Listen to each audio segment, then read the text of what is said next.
Good morning दोस्तों, आज है 28 अप्रैल 2025। चलिए कुछ ताज़ा खबरें देख लेते हैं।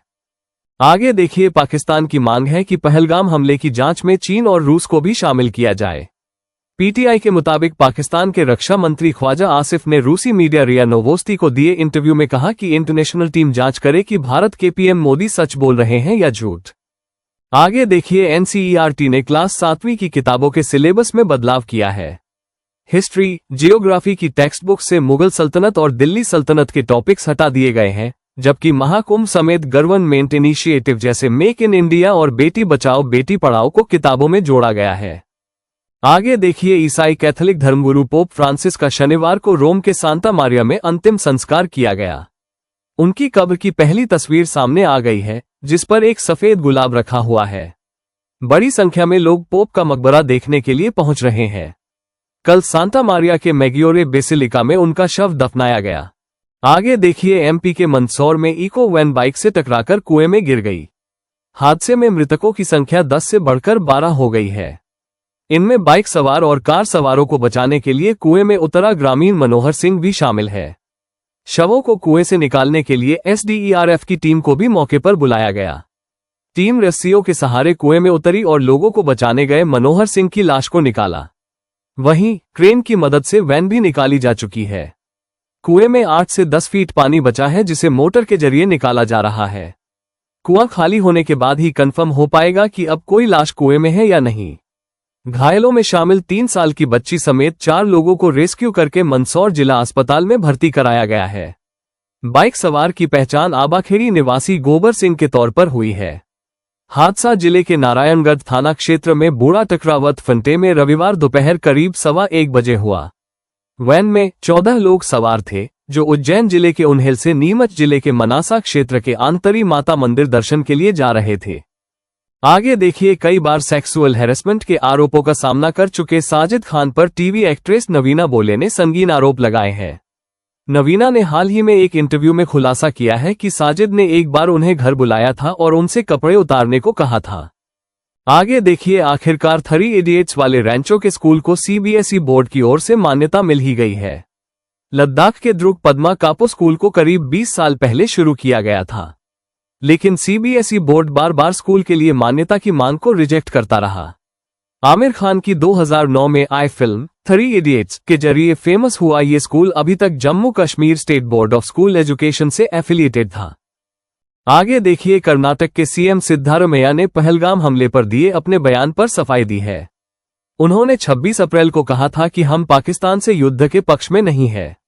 रविवार को उन्होंने कहा, मैंने कभी नहीं कहा कि हमें पाकिस्तान के साथ युद्ध नहीं करना चाहिए, मैंने बस इतना कहा कि युद्ध समाधान नहीं है। आगे देखिए, पाकिस्तानी रेल मंत्री हनीफ अब्बासी ने भारत पर परमाणु बम हमले की धमकी दी। उन्होंने कहा, हमने शाहीन, गोरी और गजनवी जैसी 130 मिसाइल भारत के लिए रखी है। अगर भारत सिंधु जल संधि को रोकता है तो हम उसकी सांसें रोक देंगे। भारत को युद्ध के लिए तैयार रहना होगा।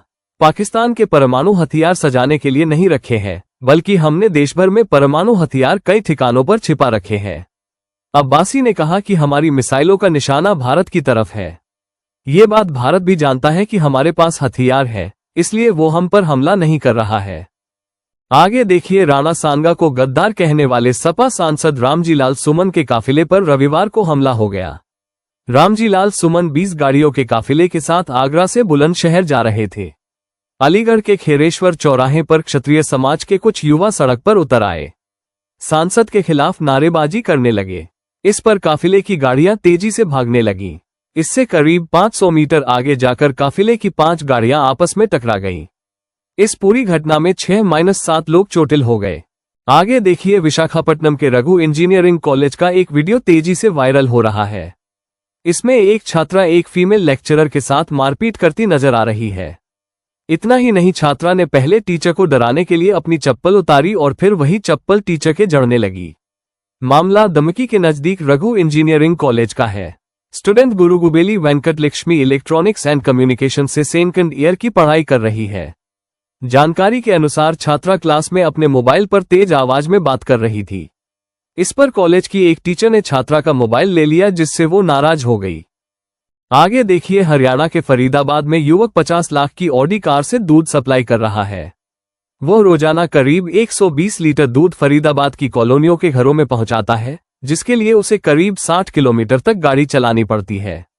इसमें वो करीब 400 रुपए का पेट्रोल ही खर्च कर देता है। हालांकि उसे दूध से आमदनी कितनी होती है वो ये बताने को तैयार नहीं है। उसने इतना जरूर बताया है कि महंगी गाड़ियां चलाना उसका पैशन, जुनून है। इसके लिए उसने बैंक की नौकरी भी छोड़ दी। अब पिता का बिजनेस ज्वाइन कर अपने पैशन को फॉलो कर रहा है। ये युवक अमित भड़ाना है जो फरीदाबाद के मोहताबाद गांव का रहने वाले हैं।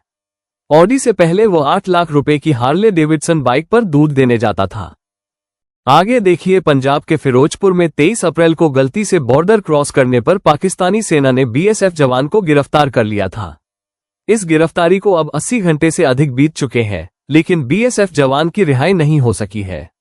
दरअसल 23 अप्रैल की दोपहर में बीएसएफ की 182वीं बटालियन के कांस्टेबल पीके सिंह किसानों के साथ ड्यूटी पर थे। बताया गया कि ड्यूटी के दौरान वे छांव में आराम के लिए आगे बढ़े, जिस कारण गलती से पाकिस्तानी सीमा में घुस गए। इस दौरान पाकिस्तान रेंजर्स ने उन्हें पकड़ लिया। आगे देखिए हरियाणा के अग्रोहा में स्थित ऐतिहासिक टीले पर फैले 125 एकड़ जंगल में आग लग गई है। आग उस समय लगी है जब ऐतिहासिक टीले के पर पुरातत्व विभाग की ओर से खुदाई का काम चल रहा था। आग लगने की सूचना प्रशासन व दमकल विभाग को दे दी गई और आसपास के गांवों से भी मदद मांगी जा रही है। आग बुझाने के लिए राहत एवं बचाव कर्मी जुटे हुए हैं। तेज हवा के कारण आग बुझाने में दिक्कत आ रही है। आग पर अगर समय रहते काबू नहीं पाया गया तो पास ही मेडिकल कॉलेज व मंदिर परिसर तक आग पहुंच सकती है, जिससे जान माल का काफी नुकसान हो सकता है।